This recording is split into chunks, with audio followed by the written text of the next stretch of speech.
भटकंती विदर्भामध्ये तुमचे स्वागत आहे। आज आपण आलेलो आहे श्री क्षेत्र वनजा बाग मध्ये श्री लखमाजी महाराजांचे दर्शन आणि माहिती घेण्याकरिता। खूप लोकांनी आपल्याला मेसेज केला होता की श्री क्षेत्र लखमाजी महाराज इथे भेट देऊन तुम्ही महाराजांबद्दल माहिती पूर्ण आपल्याला सांगा। तर आपण आज तिथे पोहोचलेलो आहे। तुम्ही बघू शकता आज आपण मंदिरामध्ये पोहोचलेलो आहे। आज आपण अशा एका व्यक्तींना भेटूया की जे इथे मागील 16 वर्षापासून इथे सेवा देत आहेत आणि लहानपणापासून सेवा देत आहे आणि त्यांचे वडील इथे 35 वर्षापासून सेवा देत होते। अशा एका महान व्यक्तींना भेटूया ज्यांचं नाव आहे श्री बळीरामजी उर्फ मनोहरराव गायगोले, राहणार वनजा बाग। यांची आज आपण मुलाखत घेऊया भटकंती विदर्भामध्ये आणि हे आपल्याला पूर्ण माहिती सांगणार आहेत लखमाजी महाराज बद्दल।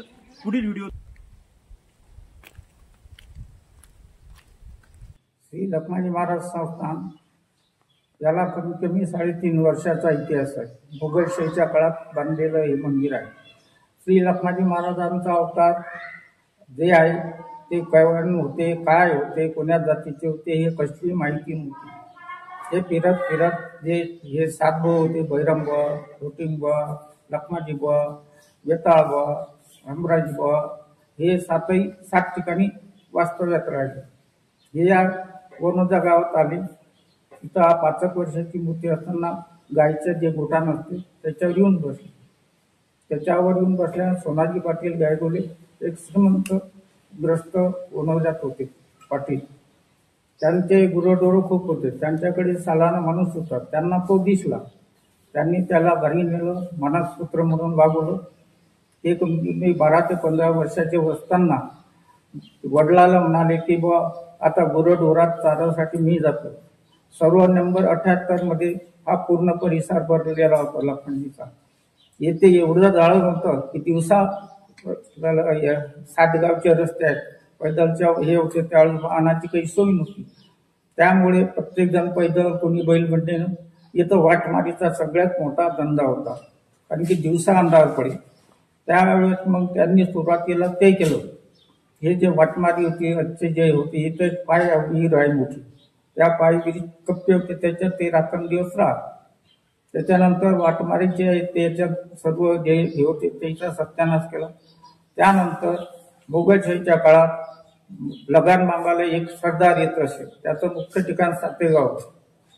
तो या सर्व नंबर 78 मध्ये ज्वारी पेरली होती। ज्वारीचं खळ तयार झालं होतं, पण गावातून 3 किलोमीटर असल्याच्यानं रास काही नेऊ शकले नाही। म्हणून मग त्या राशीच्या रखवालीसाठी लखमाजी बामणात मीच थांबतो, घोळा पुत्राने लखमाजी बाबा थांबतो। परंतु त्या रात्री अगोदर लगान मागायला त्याचा सरदार आला, ज्यांनी त्याला सांगितलं की बाबा आम्ही हे जे कष्ट करतो, कष्ट करून पिकवतो, तुम्ही फक्त येता आईच्या माणसाने घेऊन जाता, येईना नकार दिला पहिले। तर मग नकार दिला तर मग ते त्रास द्यायला लागले। ते त्रास देत असताना ते जबरदस्ती न्यायला लागले, तर ते हे ते नेऊन आले। मग त्यानं सर्व गुन्ह्या भरल्या, परंतु हे असेपर्यंत ते गुन्हे खाली करेपर्यंत त्याचे कोणतं वाहन काही गेलं नाही। मग ते त्रास द्यायला लागले। मग त्यांनी इथे समाधी घेतली तर हे रात्री तिथं माहीत झालं वडिलाले की बा लखमाजीने काय आलं, घोडा आला, दुसरा आला, म्हणून मग सांगितलं त्यानं, आणलं, दाखवलं। तर इथं एक फास होता, फासाखाली त्यांनी त्याला पुरून दिलं होतं लखमाजीला। त्या फासाखाली मग हे सर्व वनजाती मंडळी आली, गायगोले कंपनी सर्व मंडळी, ते आपल्या बॉसाला आता इथून घरी घेऊन देऊ हे करासाठी, तर ते प्रेत जास्त हल्लं नाही। मग त्यांना तिथं समाधी दिली, त्याच्यावरच मंदिर बांधलं। त्याच्यावरच 3ऱ्या दिवशी मग 3 शेंदुराचे असे बाण निघाले त्या भोवणीवर।